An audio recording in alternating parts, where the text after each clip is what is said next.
पिछला जो video upload जो किए थे यूट्यूब पर, तो उसमें हम वेद का 2 पार्ट हम चर्चा कर चुके थे। एक पार्ट था आपका ऋग्वेद, दूसरा पार्ट जो था सामवेद। अब हम उस पर जो तीसरा पार्ट पर आज हम चर्चा करेंगे। तीसरे जो भाग जो हैं यजुर्वेद, उस पर आज हम चर्चा करेंगे। तो सबसे पहली बात है कि वेद, जो वेद भाषा है जानना। तो आज हम वेद पर हम चर्चा कर रहे हैं, जिसमें हम यजुर्वेद के बारे में चर्चा करेंगे कि यजुर्वेद क्या है। तो सबसे पहले हम जो है जो वेद के जो 4 भागों में जो बांटा गया है, ऋग्वेद, उसके बाद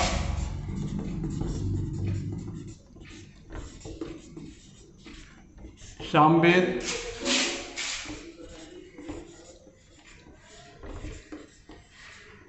यजुर्वेद और अथर्ववेद।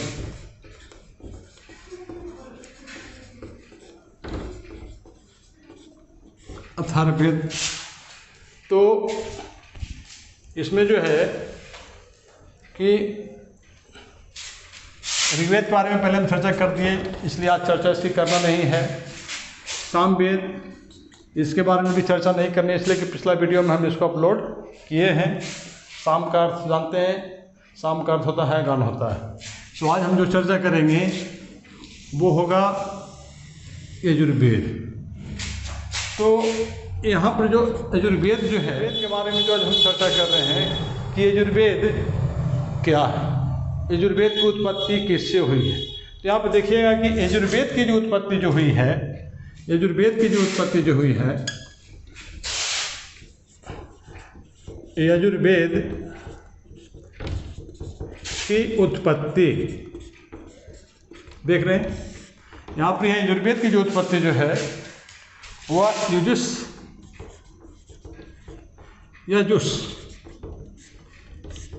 यजुस शब्द से हुई है,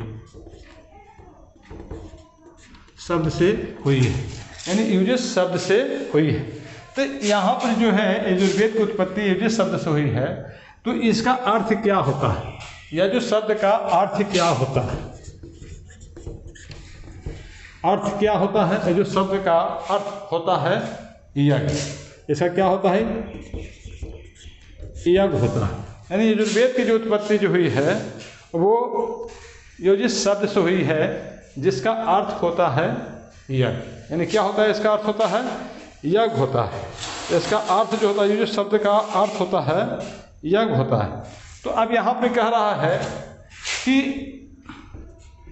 यजुर्वेद के मंत्रों का उच्चारण, यजुर्वेद का मंत्रों का उच्चारण, यहाँ पर देखिए, यजुर्वेद के मंत्रों का उच्चारण किसके द्वारा किया जाता है भाई? यजुर्वेद के मंत्रों का उच्चारण किसके द्वारा किया जाता है? कौन सा पुरोहित है जो इसका उच्चारण करता है? तो यहाँ पर जो है यजुर्वेद के मंत्रों का उच्चारण जो है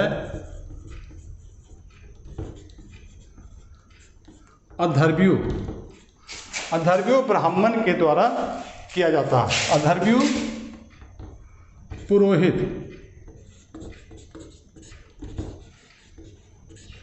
अथर्वणीय पुरोहित के द्वारा इसको किया जाता है। यानी कि यजुर्वेद के मंत्रों का उच्चारण अथर्वणीय पुरोहित के द्वारा किया जाता है।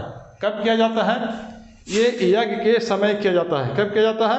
यज्ञ के समय जो है ये किया जाता है। तो अब यहाँ पर देखिए कि यजुर्वेद में विभिन्न प्रकार के, अनेक प्रकार के यज्ञों को संपन्न कराने की विधियों का विशद विवरण है ना। यहाँ पर जो है यजुर्वेद में अनेक प्रकार के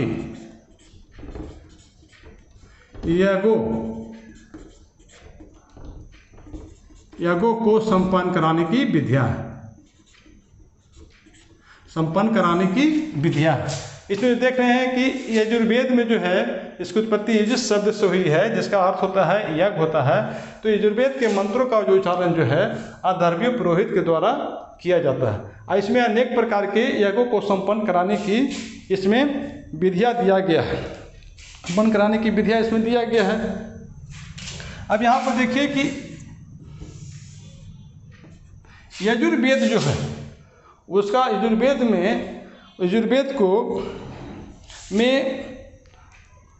गद्य और पद्य दोनों में लिखा गया है। यजुर्वेद जो क्या है, गद्य और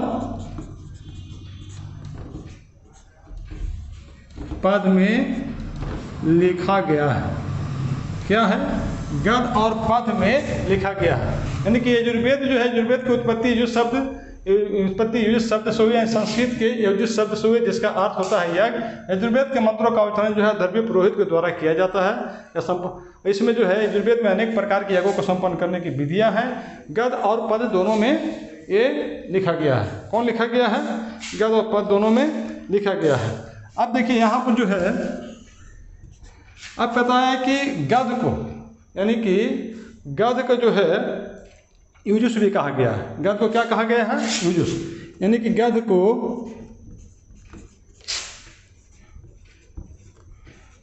यजुस भी कहा गया है। क्या कहा गया है, कहा गया है। यानी कि गद्य को यजुस भी कहा गया। जैसे युजुस यजुर्वेद की उत्पत्ति से हम समझते हैं कि युजुस शब्द से ही यजुर्वेद का जो उत्पत्ति जो है शब्द से हुआ है और इसका अर्थ होता है यज्ञ होता है। तो यहाँ पर ये जो है यजुर्वेद में जो है आपका गद्य और पद में लिखा गया है। यजुर्वेद जो है गद्य और पद में लिखा गया है। गद्य को हम लोग यजुस कहते हैं, इसको क्या कहते हैं, यजुस कहते हैं। अब यहाँ पर कहते हैं कि यजुर्वेद को कितने भागों में बांटा गया भाई, यजुर्वेद को कितने भागों में बांटा गया है, तो 2 भागों में इसको जो है बांटा। यानी कि भाग कितना है, तो 2 है। कौन कौन है भाई, एक हो गया कृष्ण यजुर्वेद,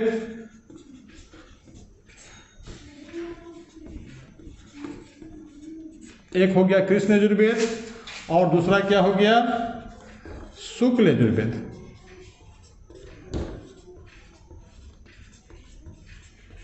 देख रहे हैं, एक हो गया कृष्ण यजुर्वेद और दूसरा हो गया शुक्ल यजुर्वेद हो गया। कौन सा हो गया, दूसरा हो गया शुक्ल यजुर्वेद हो गया। यानी कि इसको 2 भागों में बांटा गया। ऋग्वेद को 2 भाग में बांटा गया है। एक है कृष्ण यजुर्वेद और दूसरा है आपको शुक्ल यजुर्वेद। अब इसमें कह रहा है कि कृष्ण यजुर्वेद में, इसमें कह रहा है कि कृष्ण यजुर्वेद में जो है आपका मंत्र और उसकी व्याख्या है। यानी कि छंदोबद्ध,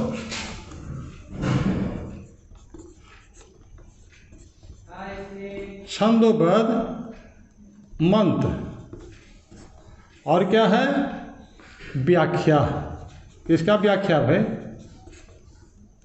व्याख्या, मंत्रों का व्याख्या। यानी कि यजुर्वेद को 2 भागों में बांटा गया है। कृष्ण यजुर्वेद है, दूसरा है आपका शुक्ल यजुर्वेद। तो कृष्ण यजुर्वेद का जो है इसमें छंदोबद्ध मंत्र और इसकी मंत्रों की व्याख्या किया गया है। यानी कि गद्यात्मक व्याख्या है। यानी कि मंत्रों का छंदोबद्ध मंत्र है और इसमें क्या है, गद्यात्मक व्याख्या है। गद्यात्मक व्याख्या है, यानी कि वाक्यों का आपका जो है गद्यात्मक वाक्य है या व्याख्या है, गद्यात्मक वाक्य है, गद्यात्मक वाक्य इसमें है। यानी कि इसके 2 भाग हैं, कृष्ण यजुर्वेद, शुक्ल यजुर्वेद। इसको जो है कृष्ण यजुर्वेद में जो है छंदोबद्ध मंत्र के और गद्यात्मक वाक्य है। अब इसमें जो है चर्चा किया गया है कि इसकी मुख्य शाखाएं कौन कौन है। कृष्ण यजुर्वेद की मुख्य शाखाएं कौन कौन है, तो इसकी मुख्य शाखाएं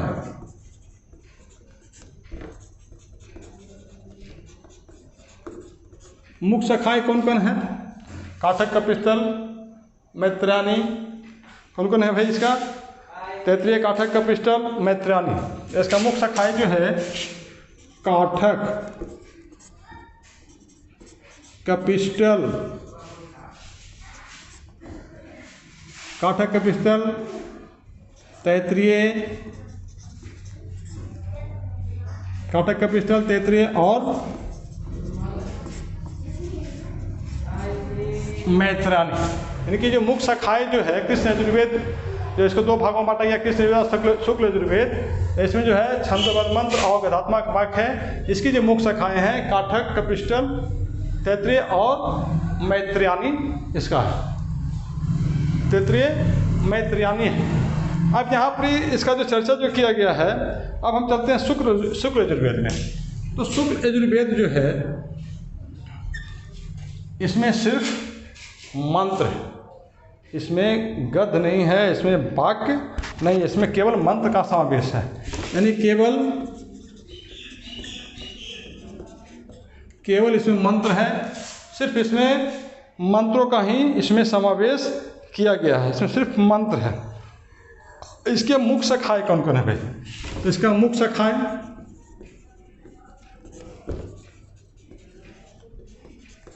इसके मुख्य शाखाएं क्या है? मध्यान्ह और काण्व है। मध्यान्ह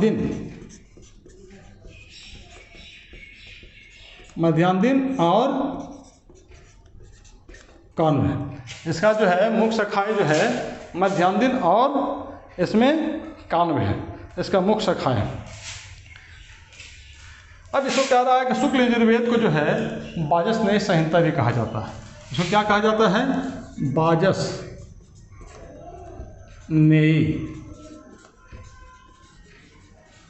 संहिता भी कहा जाता है। यानी शुक्ल यजुर्वेद को वाजसनेयी संहिता भी कहा जाता है। क्योंकि भाई, क्योंकि इसके जो है कहा गया है, क्योंकि वाजसनेयी के पुत्र याज्ञवल्क्य इसके प्रथम दृष्टा थे। क्यों कहा गया भाई? क्योंकि वाजसनेयी के पुत्र याज्ञवल्क्य प्रथम दृष्टा थे। इसमें जो है ये प्रथम दृष्टा थे। अब इसमें जो है कह रहा है क्या कि इसमें जो है अध्याय कितना है भाई? अब इसमें कह रहा है कि अध्याय कितना है? यजुर्वेद में जो कह रहा है कि शुक्ल यजुर्वेद में अध्याय कितना है, तो इसको कह रहा है कि अध्याय 40 है। इसमें अध्याय कितना है? शुक्ल यजुर्वेद में अध्याय इसमें 40 है। इसे कितना है? 40 है। अब यहाँ पर हम चर्चा कर रहे हैं कि यजुर्वेद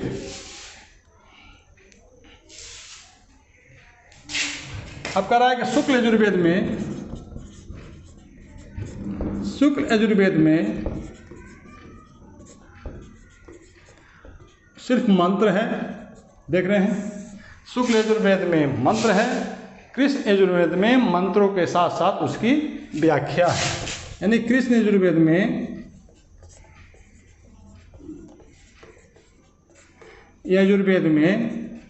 मंत्रों के साथ साथ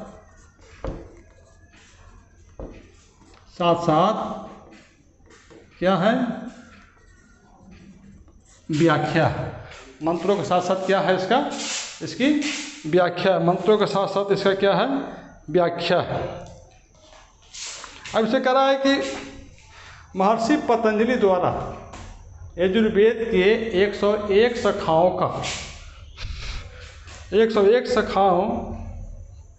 का व्याख्या यानी कि शाखाओं का उल्लेख किया था, जिसमें मात्र अभी 5 उपलब्ध है। यानी कि आपका महर्षि पतंजलि के अनुसार जो है कितना था? 101 यजुर्वेद की शाखा था, जिसमें भी कितना है? 5 है। तो 5 में कौन कौन है? काठक, कपिष्टल, मैत्रानी, तैत्तिरीय और वाजसनेयी है। काठक, कपिष्टल कौन कौन है भाई? काठक, कपिष्टल, मैत्रानी,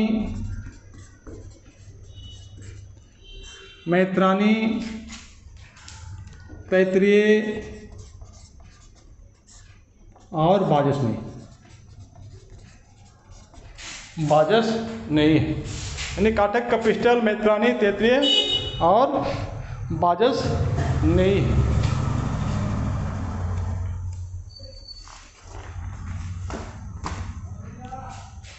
अब यहाँ पर चर्चा किया जा रहा है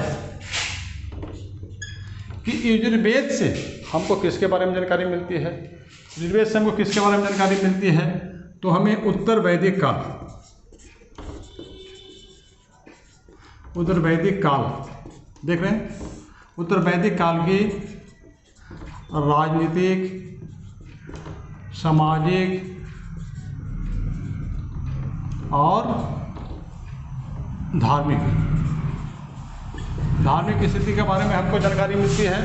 उत्तर वैदिक काल के राजनीतिक, सामाजिक और धार्मिक स्थिति के बारे में हमको जानकारी मिलती है। किससे? यजुर्वेद से। यजुर्वेद से जो है हमें उत्तर वैदिक काल की राजनीतिक, सामाजिक और धार्मिक स्थिति के बारे में हमको जानकारी मिलती है। अब कह रहा है कि यजुर्वेद का उपवेद क्या है। इसका उपवेद इसका है धनुर्वेद। इसका क्या है? इसका जो उपवेद जो है इसका धनुर्वेद है। इसका धनुर्वेद है शुक्ल। अब कह रहा है कि शुक्ल यजुर्वेद का ब्राह्मण कौन है भाई? इसका ब्राह्मण, शुक्ल यजुर्वेद का ब्राह्मण कौन है? शुक्ल यजुर्वेद का जो आपका जो ब्राह्मण जो है वो है शतपथ।